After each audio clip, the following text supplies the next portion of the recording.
नमस्कार, मैं हूं सौरभ शर्मा। आप देख रहे हैं हकीकत क्या है। स्वागत है आपका।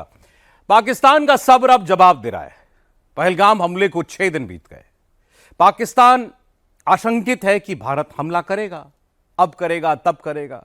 वहां हर रोज रात को एयरफोर्स, आर्मी, नेवी, आम शहरी, नेता, एक्टर, पॉलिटिशियन सब जाग रहे हैं। इस टेंशन में अपनी रातें गुजार रहे हैं कि हिंदुस्तान न जाने कब हमला कर दे। और मोदी ने पाकिस्तान को आज और टेंशन दे दी। 4 दिनों के अंदर मोदी 2 बार कह चुके हैं कि हिंदुस्तान बदला लेकर रहेगा। मोदी की चेतावनी को सुनकर पाकिस्तान में भारत का और भारत की आर्मी के डर का लाइव प्रसारण चल रहा है। पाकिस्तानी चैनलों पर भारतीय सेना, वायुसेना और नेवी के हथियार गिने जा रहे हैं। अब पाकिस्तान को भी यह समझ में नहीं आ रहा कि आगे होगा क्या। इसलिए वो सिर्फ खोखली धमकियां देने के लिए परमाणु हथियारों का डर दिखा रहा है।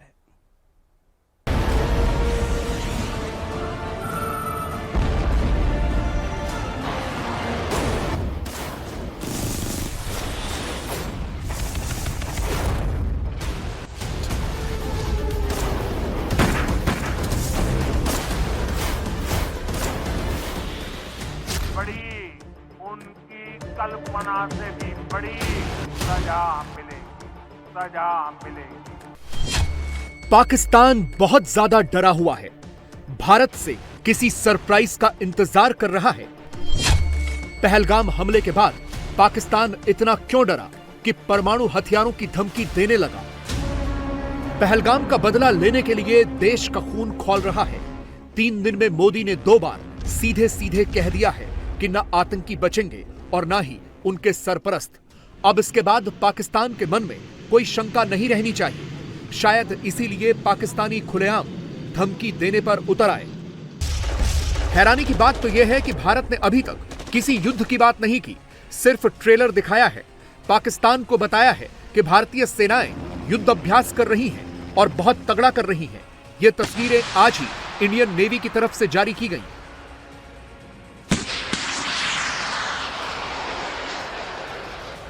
अरब सागर में ढेर सारी एंटी शिप मिसाइलों से फायरिंग की गई।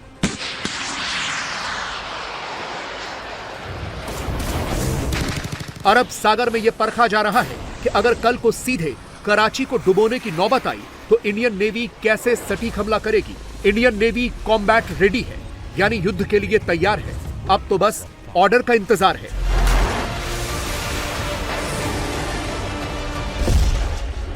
और यही सब देखकर पाकिस्तान के पसीने छूट रहे हैं। इसीलिए तो उसके मंत्रियों ने उल्टे सीधे बयान देने शुरू कर दिए हैं। वो भारत को अपनी खोखली मिसाइलों की धमकी दे रहे हैं। गौरी, गजनबी और शाहीन का नाम ले रहे हैं।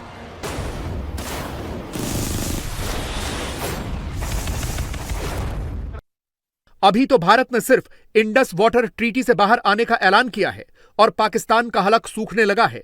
अभी तक तो भारत की तरफ से कोई एक्शन नहीं लिया गया, कोई कार्रवाई नहीं हुई है। सिर्फ कार्रवाई का ऐलान हुआ है और पाकिस्तान का गला सूख रहा है।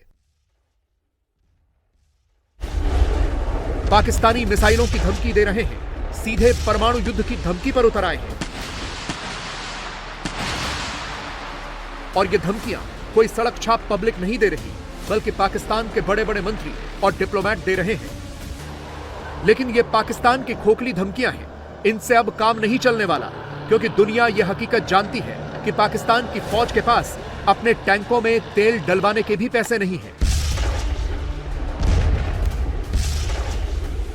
और यह बात हम नहीं कह रहे, बल्कि पाकिस्तान का पूर्व सेना प्रमुख खुद बोल चुका है। वो भी तब जब वो आर्मी चीफ था। आसिम मुनीर से पहले जनरल बाजवा पाकिस्तानी आर्मी का प्रमुख था। 4 साल पहले जनरल बाजवा ने ही पाकिस्तान के 25-30 पत्रकारों के सामने यह बात कही थी। असल में तब पाकिस्तान में इमरान खान का दौर था और आर्मी चीफ थे जनरल बाजवा।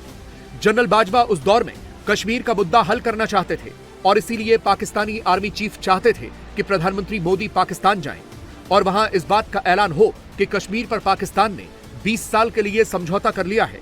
जब इसका कारण उनसे पूछा गया तो उन्होंने इमरान खान को साफ साफ कहा था कि उनकी फौज के पास टैंकों में तेल डलवाने के पैसे नहीं हैं।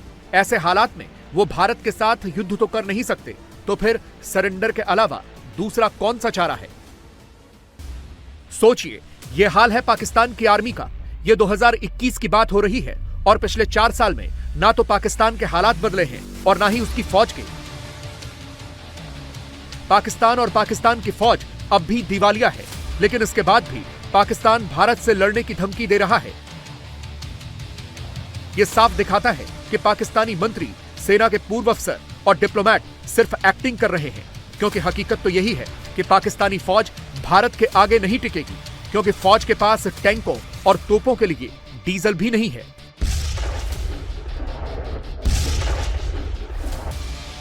यह वो हकीकत है जिसे पाकिस्तान के 2 सीनियर जर्नलिस्ट ने बेनकाब किया था, वो भी सिर्फ 2 साल पहले। इन 2 सालों में भी पाकिस्तान के हालात बदले नहीं हैं, बल्कि और ज्यादा खराब हुए हैं। लेकिन पाकिस्तान की फौज की हकीकत पर पर्दा डालना ही तो पाकिस्तान के वजीरों का काम है, और वो यही कर रहे हैं।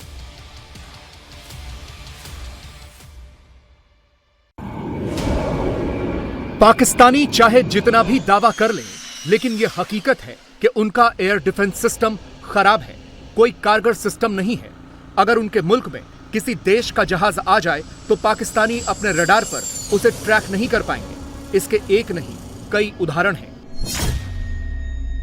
16 जनवरी 2024 को ईरान ने पाकिस्तान के बलूचिस्तान में ड्रोन स्ट्राइक किया। पाकिस्तान का एयर डिफेंस सिस्टम ईरान के ड्रोन को न ट्रैक कर पाया और न ही उसे हिट कर पाया। इस नाकामी ने पाकिस्तान समेत दुनिया भर में सवाल खड़े कर दिए कि क्या पाकिस्तान अपने एयर स्पेस की रक्षा कर सकता है या नहीं। वाकये और भी हैं। फरवरी 2019 में भारत ने बालाकोट पर एयर स्ट्राइक की। पाकिस्तान एयरफोर्स का डिफेंस सिस्टम भारतीय वायुसेना के विमानों को ट्रैक नहीं कर पाया।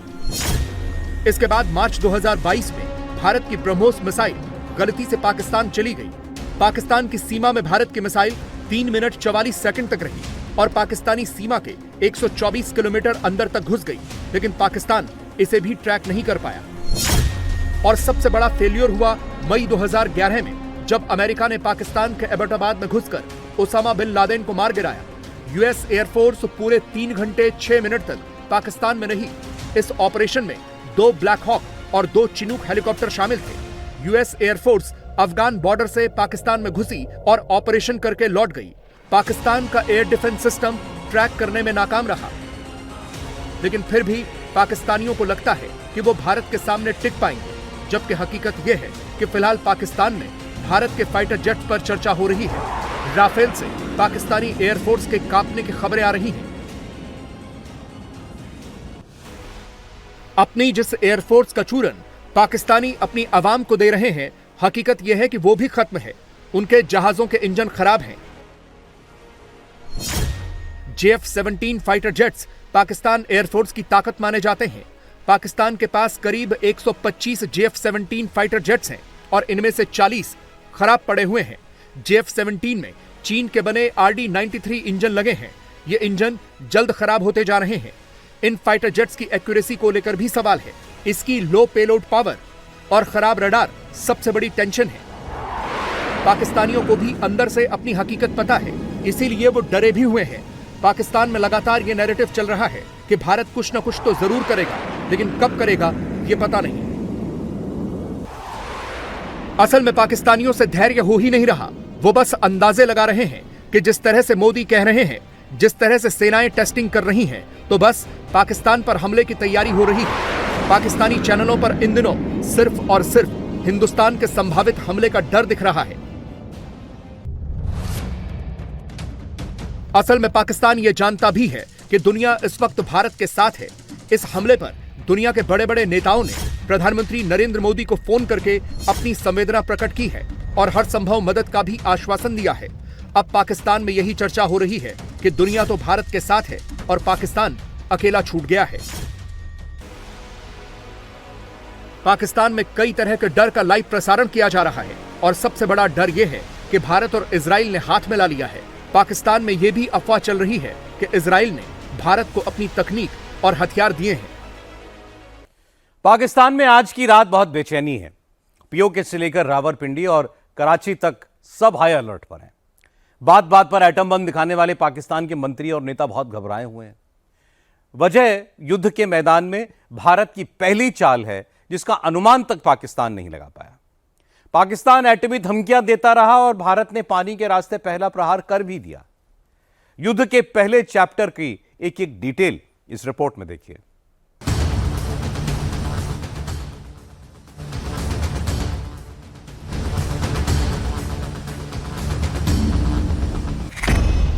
भारत ने ना मिसाइल चलाई ना बम, फिर क्यों बिलबिला उठा पाकिस्तान? पाकिस्तान में अचानक क्यों हो गई इमरजेंसी की घोषणा?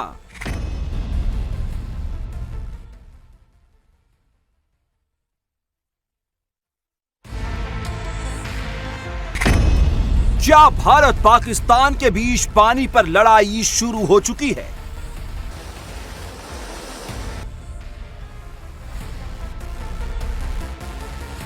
पहलगाम आतंकी हमले के बाद पाकिस्तान में दो शब्दों का बड़ा शोर है, जंग और पानी।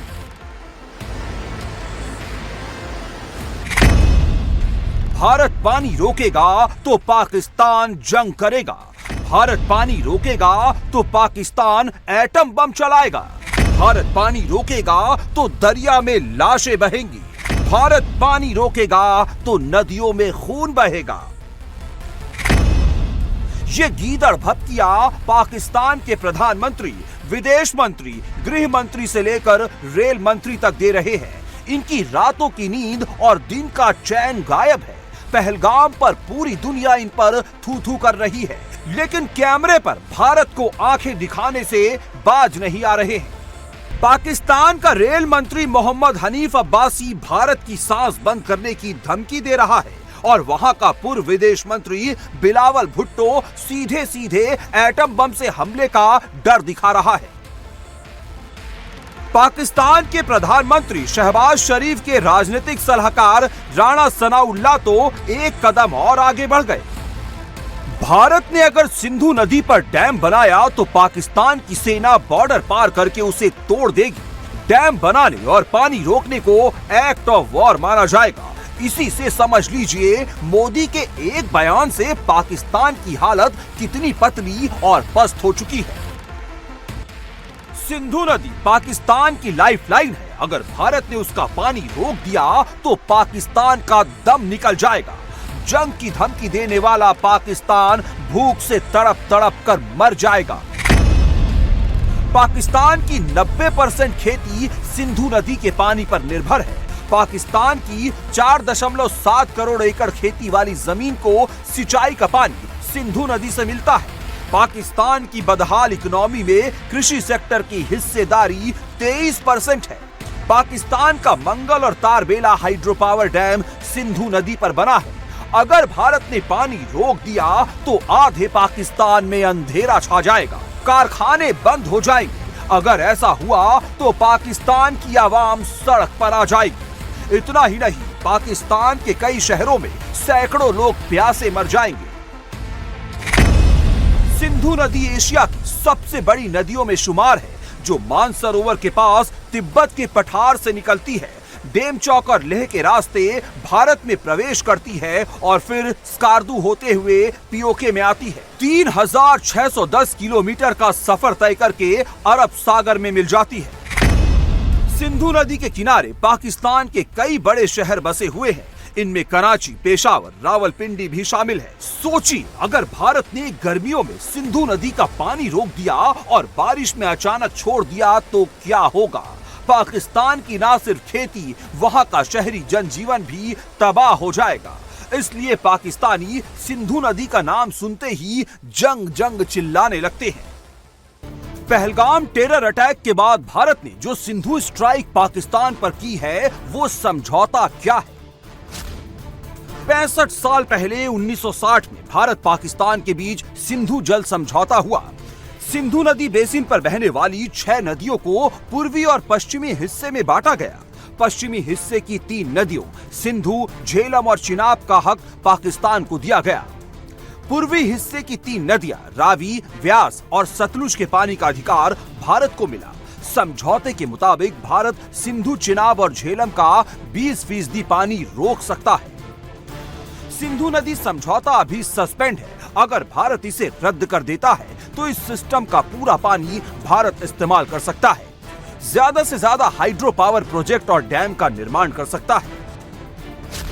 फिलहाल सिंधु नदी सिस्टम का 93% पानी पाकिस्तान इस्तेमाल करता है।